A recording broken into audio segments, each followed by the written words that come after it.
What would you do if you had a time machine that allowed you to go back into the past and buy a brand new version of your favorite muscle car? Well, that's basically what we have here. A 1970 LS6 454 Chevelle with 34.2 original miles. For real.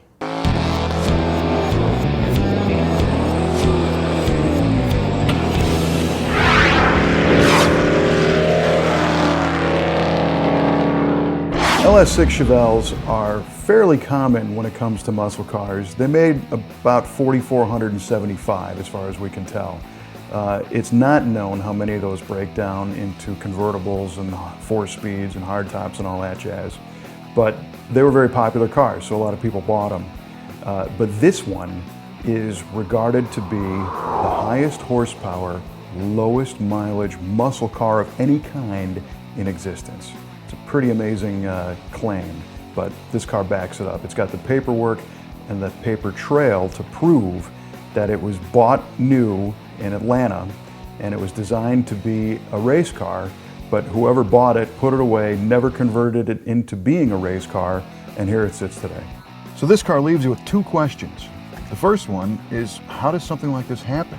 You know, how does somebody order an LS6 454 Chevelle with a turbo 400 and a 331 12-bolt rear axle, performance suspension, disc brakes, you know, a car that's meant to be driven hard and not drive it? You know, and that's kind of a tragedy in a way, but on the other side, it's pretty cool that one survived, so now we have a reference to look at when we restore all the rest of them, you know, to look back and see what they were supposed to be. Of course, the other question, well, the answer is very simple. Does not have new car smell. This car has the build sheet and it lists all the options that are on it. Of course, the Z15 454 SS package, which came with the big motor, the 3-speed automatic turbo 400 transmission, hood and deck stripes, the F41 sport suspension, the JL50 power brakes and JL2 front disc brakes, heavy-duty battery, F70 14 raised letter tires, the U14 gauge package, and a push-button radio, and of course, tinted glass. So if you're into restoring old Chevelles, this is where you want to pay attention, because again, this engine has not been touched since day one. This is exactly how it came from GM. The only thing different here is the battery, but this is an LS6 454. This engine was rated at 450 horsepower, 500 foot-pounds of torque, 11 1/4 to 1 compression. It's got an aluminum intake and a 4-barrel, iron heads. But you look at all the little details, I mean, it's a little bit dirty, you know, 34 miles worth of dirt and however many years.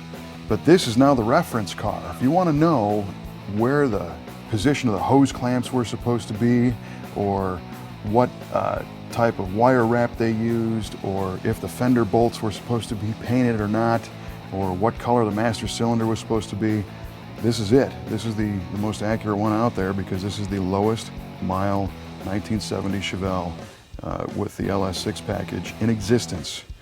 And it's kind of funny, you see cars that have been over-restored, as they say, that look much nicer, and this one looks cool, but it kind of shows the secrets of what these things were when they were new.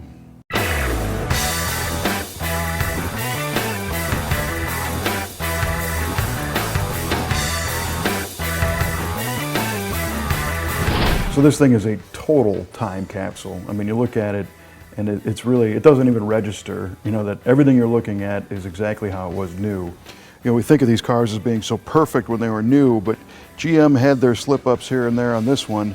Take a look at the stripe here. There's a stripe tape blowout, and they have some weird overspray going on. There's some detail work up here by the trim that's not super clean. And these are all elements that came with this car when it was new.